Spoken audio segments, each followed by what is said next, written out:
Hello everyone, আমি অনুষ্ঠিতি। আমার ব্লগে তোমাদের সবাইকে স্বাগত।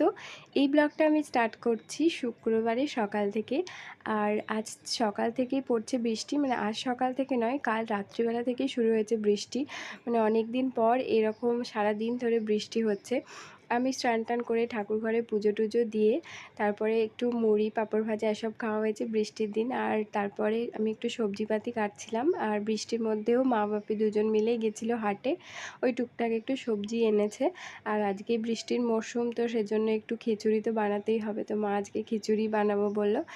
যদিও সানি আর আমি খুব একটা ভালোবাসি না, কিন্তু বাপি মাকে তো দুজনেই ভালোবাসে। আর খিচুড়ির সাথে ছিল বেগুন ভাজা, পটল ভাজা, ডিম ভাজা, আলু ভাজা, আর ছিল মাশরুমটা এনেছিল মা, তো সেটাই একটু আজকে করা হয়েছিল।